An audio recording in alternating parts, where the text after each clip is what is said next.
ಇವತ್ತು ವಿಚಾರವೇ ವಿಷಯಾಂತರ ಆಗುತ್ತೆ. ಇನ್ನೊಂದು ದಿವಸ ಮಾತಾಡ್ತೀನಿ. ಸಂಘ ಯಾವುದೇ ಸರ್ಕಾರದಿಂದ ಯಾವುದೇ ರೀತಿಯ ಸೆಕ್ಯೂರಿಟಿ ಏನು ಲಾಭ ತಗೊಳ್ಳಲ್ಲ ಅಂತ ಮೋಹನ್ ಭಾಗವತ್ ಅವರು ತ್ರಿಶೂರ್ನಲ್ಲಿ ಹೇಳಿದ್ದಾರೆ. ಈಗ ಪ್ರಿಯಾಂಕ್ ಖರ್ಗೆ ಅವರು ನಿನ್ನೆ ದೆಹಲಿಯಲ್ಲಿ ಹೇಳಿದ್ದಾರೆ, ಈ ಮೋಹನ್ ಭಾಗವತ್ ಅವರು ಸರ್ಕಾರದಿಂದ ಯಾವುದೇ ಲಾಭ ತಗೊಳ್ಳಲ್ಲ, ಸೆಕ್ಯೂರಿಟಿ ಯಾರು ತಗೋತಾ ಇದ್ದಾರೆ ಅಂತ ಕೇಳ್ತಾರೆ. ನಿಮಗೆ ಸೆಕ್ಯೂರಿಟಿ ಅವ್ರು ತಗೊಂಡಿಲ್ಲ, ಅವ್ರಿಗೆ ಥ್ರೆಟ್ ಇದೆ ಅಂತ ಸರ್ಕಾರ ಕೊಟ್ಟಿದೆ. ಸಾಮಾನ್ಯ ನಾಗರಿಕನಿಗೂ ರಕ್ಷಣೆ ಕೊಡುವ ಜವಾಬ್ದಾರಿ ಸರ್ಕಾರದಿದೆ. ಅವ್ರನ್ನ ಕೆಲವು ಭಯೋತ್ಪಾದಕ ಸಂಘಟನೆಗಳು ಗುರಿಯಾಗಿ ಇಟ್ಕೊಂಡಿದ್ದಾರೆ ಅನ್ನೋ ಕಾರಣಕ್ಕೆ ಇಂಟೆಲಿಜೆನ್ಸ್ ವರದಿಯನ್ನು ಆಧರಿಸಿ ಭಾರತ ಸರ್ಕಾರ ಅವ್ರಿಗೆ ಸೆಕ್ಯೂರಿಟಿ ಕೊಟ್ಟಿದೆ. ಅವರೇನು ಸೆಕ್ಯೂರಿಟಿ ಕೇಳಿಲ್ಲ, ಭಾರತ ಸರ್ಕಾರ ಕೊಟ್ಟಿದೆ. ಹಾಗೆ ಭಾರತ ಸರ್ಕಾರ ಸೆಕ್ಯೂರಿಟಿಯನ್ನು ಇಂಟೆಲಿಜೆನ್ಸ್ ವರದಿಯನ್ನು ಆಧರಿಸಿ ಭಾಳ ಜನರಿಗೆ ಕೊಟ್ಟಿದೆ. ಹೋಮ್ ಮಿನಿಸ್ಟ್ರಿಗೆ ಅದು ಅರ್ಥ ಆಗದೆ ಇದ್ದರೆ ಹೇಗೆ ನಿಭಾಯಿಸ್ತಾರೆ ಹೋಮ್ ಮಿನಿಸ್ಟರ್ ಆಗಿ? ಈಗ ನನಗೆ Y+ ಸೆಕ್ಯೂರಿಟಿ ಇದೆಯಪ್ಪ, ಇದು ಥ್ರೆಟ್ ಮೇಲೆ ಕೊಟ್ಟಿರೋದು. ಇನ್ಯಾರಿಗೋ Z+ ಇರುತ್ತೆ, Z ಇರುತ್ತೆ, Y ಇರುತ್ತೆ. ಇದೆಲ್ಲ ಅವ್ರ ಮೇಲಿನ ಥ್ರೆಟ್ ಮೇಲೆ ಕೊಟ್ಟಿರ್ತಕ್ಕಂಥದ್ದು. ಅವರಿಗಿರುವ ಯಾವ ರೀತಿ ಅವರ ಸುರಕ್ಷತೆಗೆ ಅದಕ್ಕೋಸ್ಕರ ಕೊಡ್ತಕ್ಕಂಥದ್ದು. ಇವರೇನು ಅನ್ಕೊಂಡ್ಬಿಟ್ಟಿದ್ದಾರೆ, ಇಲ್ಲಿ ಇವರಿಗೆ ಈ ಮಕ್ಕಳು ಮೊಮ್ಮಕ್ಕಳು ಮರುಮಕ್ಕಳಿಗೆಲ್ಲ ತಗೊಂಡು ಅಭ್ಯಾಸ ಆಗ್ಬಿಟ್ಟಿತ್ತಲ್ಲ ಸೆಕ್ಯೂರಿಟಿನ, ಆ ಲೆಕ್ಕದಲ್ಲಿ ಅಂತ ಅನ್ಕೊಂಡ್ಬಿಟ್ಟಿದ್ದಾರೆ. ಆ ಲೆಕ್ಕದಲ್ಲಿ ಅಲ್ಲ ಅದು. ವಿಶ್ವದ ದೊಡ್ಡ NGO ಅಂತ ನಿಮಗೆ ನೋಂದಣಿ ಮಾಡ್ಕೊಳ್ಳೋಕೆ ಏನು ಸಮಸ್ಯೆ ಅಂತ ಕಾಂಗ್ರೆಸ್ ಕೇಳ್ತಾರೆ. ನೋಂದಣಿ ಮಾಡ್ಕೊಳ್ಬೇಕು ಅಂತ ಎಲ್ಲ ಸಂಘ ಸಂಸ್ಥೆಗಳು ನೋಂದಣಿ ಮಾಡ್ಕೋಬೇಕು ಅಂತ ಸಂವಿಧಾನ ಹೇಳಿಲ್ವಲ್ಲ, ಅವರ ಐಚ್ಛಿಕ ವಿಷಯವಾಗಿ ಬಿಟ್ಟಿದೆಯಲ್ಲ ಸಂವಿಧಾನ. ಎಲ್ಲ ಸಂಘಟನೆಗಳು ನೋಂದಣಿ ಮಾಡ್ಕೋಬೇಕು ಅಂತ ಹೇಳಿದ್ರೆ ಮಾಡ್ಕೊಳ್ತಿತ್ತು. ಈಗ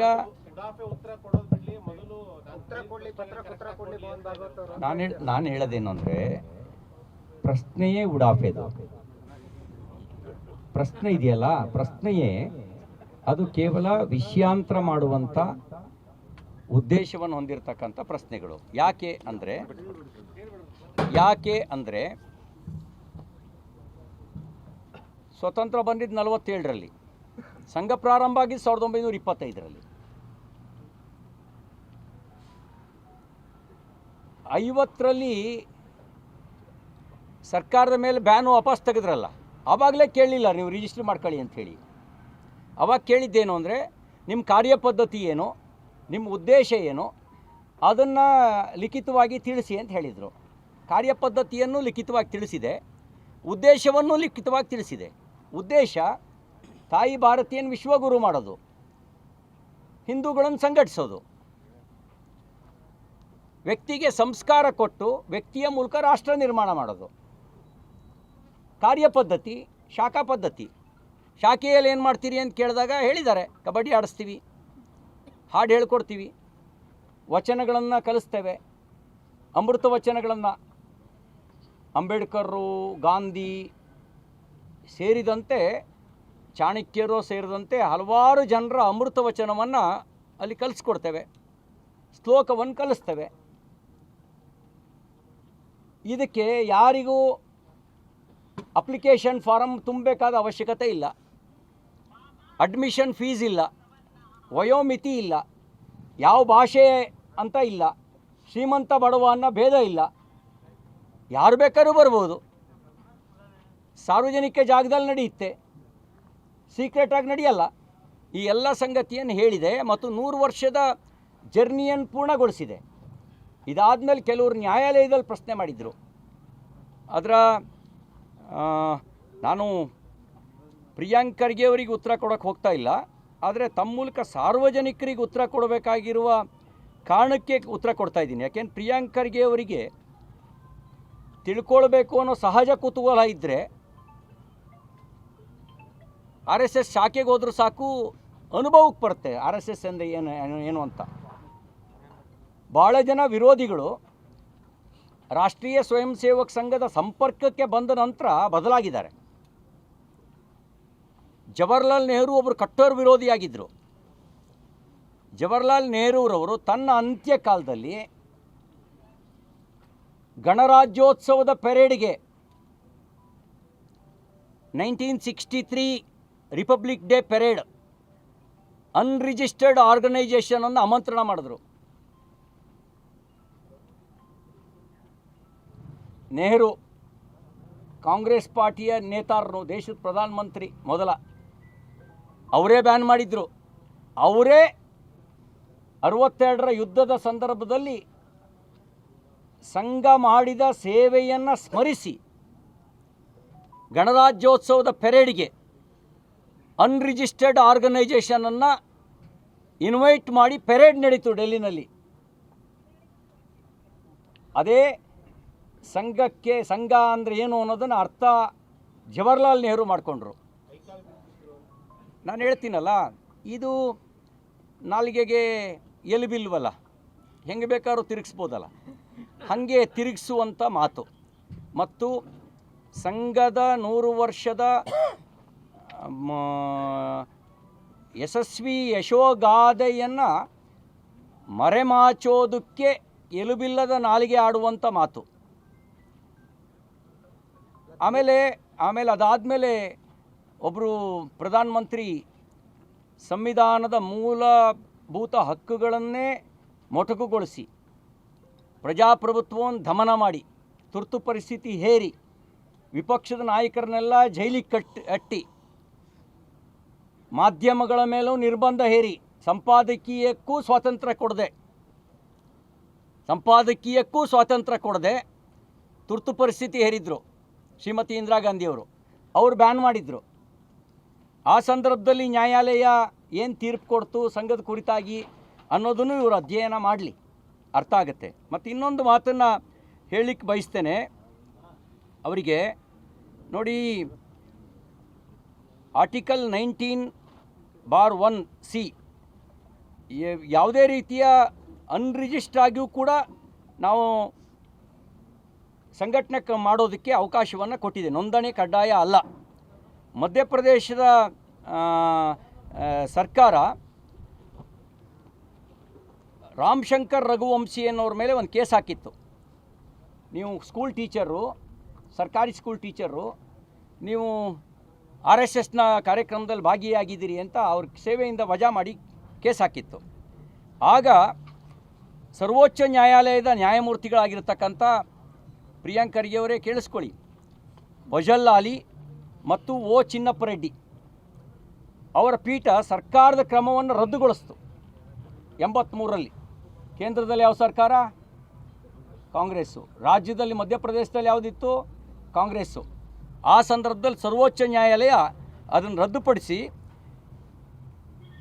ಒಬ್ಬ ಸರ್ಕಾರಿ ಉದ್ಯೋಗಿ ಸಂಘದ ಚಟುವಟಿಕೆಯಲ್ಲಿ ಭಾಗವಹಿಸಿದ ಅನ್ನೋ ಕಾರಣಕ್ಕೆ ವಜಾಗೊಳಿಸಿದ್ದು ತಪ್ಪು ಅಂತ ಹೇಳಿ ಅವರು ತೀರ್ಪು ಕೊಟ್ಟರು. ಆ ತೀರ್ಪಿನಲ್ಲಿ ನೋಂದಣಿ ಕಡ್ಡಾಯ ಅಲ್ಲ ಅನ್ನೋದನ್ನು ಸರ್ವೋಚ್ಚ ನ್ಯಾಯಾಲಯ ಹೇಳಿದೆ.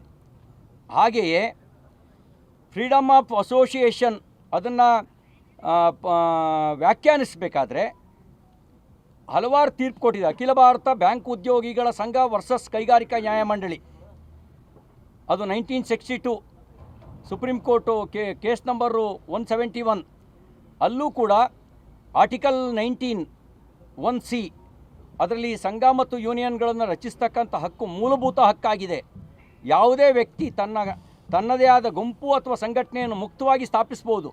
ಆ ಸರ್ಕಾರದಿಂದ ಮಾನ್ಯತೆ ಅಥವಾ ವಿಶೇಷ ಕಾನೂನು ಸವಲತ್ತುಗಳನ್ನು ಪಡೆಯುವುದು ಮೂಲಭೂತ ಹಕ್ಕಲ್ಲ. ನಾನು ಹೇಳ್ತೀನಿ ವಿಷಯ. ನಾನು ವಿಷಯ ಹೇಳ್ತೀನಿ.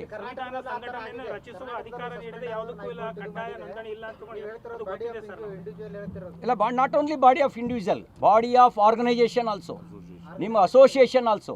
ನಿಮಗೇನಂತಂದರೆ ಸರ್ಕಾರದಿಂದ ಏನಾದರೂ ಅನುದಾನ ಪಡಿಬೇಕು ಅಂದರೆ, ಭೂಮಿ ಪಡಿಬೇಕು ಅಂದರೆ ಆಗ ರಿಜಿಸ್ಟ್ರು ಮಾಡಿಸ್ಬೇಕು.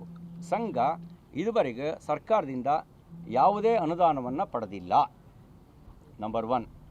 ಉತ್ತರದಾಯಿತ್ವ ಯಾವಾಗಿರುತ್ತೆ ಅಂದರೆ ಸರ್ಕಾರ ಅನುದಾನ ಪಡೆದಾಗ ಮಾತ್ರ ಸರ್ಕಾರ ಕೇಳಬೇಕು, ನಾನು ಕೊಟ್ಟು ಗ್ರಾಂಟನ್ನು ಏನು ಮಾಡ್ಕೊಂಡ್ರಿ ಅಂತ. ಈ ಬುದ್ಧ ವಿಹಾರಕ್ಕೆ ಸರ್ಕಾರ ಗ್ರಾಂಟ್ ಕೊಟ್ಟಿದೆ, ಬುದ್ಧ ವಿಹಾರಕ್ಕೆ ಜಮೀನು ಕೊಟ್ಟಿದೆ. ಕೇಳ್ಬೋದು ಸರ್ಕಾರ, ಏನು ಮಾಡಿದ್ದೀರಿ ಜಮೀನು, ಯಾರ ಹೆಸರಲ್ಲಿದೆ, ಟ್ರಸ್ಟಲ್ಲಿ ಯಾರ್ಯಾರಿದ್ದಾರೆ, ಟ್ರಸ್ಟ್ ಇದು ನಿಮ್ಮದು ಪ್ರತಿ ವರ್ಷದ ಆಡಿಟ್ ಆಗ್ತಾಯಿದೆಯೋ ಇಲ್ವೋ ಅನ್ನೋದನ್ನು ಕೇಳ್ಬೋದು. ಅಂದರೆ ಒಂದು ನಿಮಿಷ ಕೇಳ್ಬೋದು. ಆದರೆ ಸಂಘ ಇದುವರೆಗೂ ಸರ್ಕಾರದಿಂದ ಯಾವುದೇ ಗ್ರಾಂಟನ್ನು ಪಡೆದಿಲ್ಲ, ಯಾವುದೇ ಜಮೀನು ಪಡೆದಿಲ್ಲ. ಸಂಘದ ವಿಚಾರದಿಂದ ಪ್ರೇರಿತವಾಗಿರ್ತಕ್ಕಂಥ ಕೆಲವು ಸಂಘಟನೆಗಳಿದ್ದಾವೆ. ಈ ರಾಷ್ಟ್ರೋತ್ಥಾನ ಪರಿಷತ್ ಇದೆ, ಅದು ರಿಜಿಸ್ಟರ್ ಆಗಿದೆ, ಅದು ಗ್ರಾಂಟ್ ಪಡೆದಿದೆ, ಭೂಮಿ ಪಡೆದಿದೆ, ಲೆಕ್ಕ ಕೊಟ್ಟಿದೆ. BMS ರಿಜಿಸ್ಟರ್ ಆಗಿದೆ, ವಿಶ್ವ ಹಿಂದೂ ಪರಿಷತ್ ರಿಜಿಸ್ಟರ್ ಆಗಿದೆ, ಭಾರತೀಯ ಜನತಾ ಪಾರ್ಟಿ ರಿಜಿಸ್ಟರ್ ಆಗಿದೆ. ಅಷ್ಟು ಮಾತ್ರ ಅಲ್ಲ, ಹಣಕಾಸಿನ ಮೂಲ ಏನು ಅಂತ ಕೇಳಿದ್ದಾರೆ. ಸ್ವಯಂ ಸೇವಕರು ನಾವು ಪ್ರಚಾರಕರು ತಮ್ಮ ಜೀವನವನ್ನು ಸಮರ್ಪಣೆ ಮಾಡಿಕೊಂಡು ದೇಶಕ್ಕಾಗಿ ಕೆಲಸ ಮಾಡ್ತಾರೆ. ಆ ದೇಶಕ್ಕಾಗಿ ಕೆಲಸ ಮಾಡೋ ಪ್ರಚಾರಕರನ್ನ ಮನೆಗೆ ಕರ್ಕೊಂಡೋಗಿ ಮನೆಯಲ್ಲಿ ಮನೆಯವ್ರ ಥರ ಅವ್ರನಿಗೆ ಟ್ರೀಟ್ ಮಾಡ್ತೀವಿ, ಊಟ ಹಾಕ್ತೀವಿ ಅಂದರೆ ಅದು ಸಣ್ಣ ಮಾತಾಗ್ಬಿಡುತ್ತೆ. ನಾವು ಅವ್ರನ್ನ ಆಧರಿಸ್ತೀವಿ. ಯಾಕೆಂದರೆ ದೇಶಕ್ಕಾಗಿ ಕೆಲಸ ಮಾಡ್ತಾರೆ ಅಂಥೇಳಿ. ಸ್ವಯಂ ಸೇವಕರು ನಾವು ವರ್ಷಕ್ಕೊಮ್ಮೆ ಒಂದೇ ಸರಿ ಗುರುಪೂಜಾ ಉತ್ಸವ ನಡೆಯುತ್ತೆ ಸಂಘದ ಶಾಖೆಗಳಲ್ಲಿ. ಗುರುದಕ್ಷಿಣೆ ಅರ್ಪಣೆ ಮಾಡ್ತೀವಿ. ಯಾವ್ಯಾವ ಶಾಖೆನಲ್ಲಿ ಎಷ್ಟೆಷ್ಟು ಗುರುದಕ್ಷಿಣೆ ಬಂತು ಅನ್ನೋದನ್ನು ಲೆಕ್ಕ ಇಟ್ಟಿದೆ ಸಂಘ. ಯಾರು ಕೊಟ್ಟಿರೋದು? ಅಂದರೆ ಯಾರು ಕೊಟ್ಟಿರೋದು? ಸ್ವಯಂ ಸೇವಕರು ಕೊಟ್ಟಿರೋದು. ನಾನು ಸ್ವಯಂ ಸೇವಕ, ನಾನು 1,000 ರೂಪಾಯಿಗಿಂತ ಜಾಸ್ತಿ ಕೊಡಬೇಕು ಅಂತ ಹೇಳಿದ್ರೆ ನಾನು ಚೆಕ್ ಮೂಲಕನೇ ಕೊಡ್ತೀನಿ, ನಾನು ತೆರಿಗೆ ಕಟ್ಟಿರ್ತೀನಿ. ನಾನು ಹೇಳ್ತೀನಿಲ್ಲ ಅದನ್ನು, ನಾನು ಕೇಳಿ. ಆ ಎಲ್ಲ ಲೆಕ್ಕವನ್ನು ನಿರಂತರವಾಗಿ ಲೆಕ್ಕ ಇಟ್ಟಿದೆ. ಆ ಲೆಕ್ಕವನ್ನು ಇಟ್ಟಿದೆ. ಈಗ ನಿಮ್ಮ ಮನೆಯಲ್ಲಿ ನಿಮ್ಮ ತಂದೆಗೆ ಖರ್ಚು ಮಾಡೋದಕ್ಕೆ, ನಿಮ್ಮ ತಾಯಿಗೆ ಖರ್ಚು ಮಾಡೋದಕ್ಕೆ ನೀವು ಹೊರಗಡೆ ಲೆಕ್ಕ ಕೊಡ್ತೀರಾ ಅಥವಾ ಮನೆ ಯಜಮಾನ್ರಿಗೆ ಲೆಕ್ಕ ಕೊಡ್ತೀರಾ? ಅದು ಹಾಗೆಯೇ ಇಲ್ಲೂ ಕೂಡ ಅಲ್ಲ, ಸಂಘ ವ್ಯವಹಾರನೇ ಮಾಡಲ್ರಿ. ನಾನು ಹೇಳಿದ್ನಲ್ಲ, ಸಂಘ ವ್ಯವಹಾರನೇ ಮಾಡಲ್ಲ. ದೇಣಿಗೆ ಅಲ್ರಿ, ಅದು ಅರ್ಪಣೆ. ನಿಮಗೆಲ್ಲ ಅರ್ಪಣೆ. ಅರ್ಪಣೆಯು ಕೂಡ ಒಂದು ಕೌಟುಂಬಿಕ ವ್ಯವಸ್ಥೆಯೊಳಗೆ ನಡೆಯುತ್ತೆ. ನಮ್ಮ ಒಂದು ಕೌಟುಂಬಿಕ ವ್ಯವಸ್ಥೆಯೊಳಗೆ ನಡೆಯುತ್ತೆ. ಈಗ ನಾನು ಅರ್ಪಣೆ ಮಾಡ್ತೀನಿ ಅಂತ ಇಟ್ಕೊಳ್ಳಿ, ನನ್ನ ಅರ್ಪಣೆಗೆ ನಾನು ಅಕೌಂಟ್ ಕೊಟ್ಟಿರ್ತೀನಿ, ಸಂಘನೂ ಲೆಕ್ಕ ಇಟ್ಟಿರುತ್ತೆ ಒಂದು. ಮತ್ತು ಎರಡನೇದು, ಇವರೇನು ಹೇಳ್ತಾರಲ್ಲ, ಸಂಘ ಏನು ಅಂತ ಇವ್ರಿಗೆ ಅರ್ಥ ಆಗಬೇಕು ಅಂದರೆ ಶಾಖೆಗೆ ಬಂದರೆ ಅದು ಅನುಭವಕ್ಕೆ ಬರುತ್ತೆ. ಯಾರನ್ನೂ ಬರಬೇಡಿ ಅಂತ ಹೇಳಿಲ್ಲ, ಹೋಗ್ಬೋದು, ಶಾಖೆ ಬರ್ಬೋದು, ಮುಕ್ತ. ಯಾರಿಗೂ ಅಲ್ಲಿ ರೆಡ್ ಕಾರ್ಪೆಟ್ ಇಲ್ಲ. ಮುಖ್ಯ ಶಿಕ್ಷಕರು ಕೊಡೋ ಸೂಚನೆಯನ್ನು ಪಾಲಿಸಬೇಕು. ಮತ್ತು ನಾನು ಹೋಮ್ ಮಿನಿಸ್ಟ್ರು, ನಾನೇ ಯಾಕೆ ಪಾಲಿಸಬೇಕು ಅಂತ ಅಹಂಕಾರದಲ್ಲಿ ಬರಬಾರ್ದು.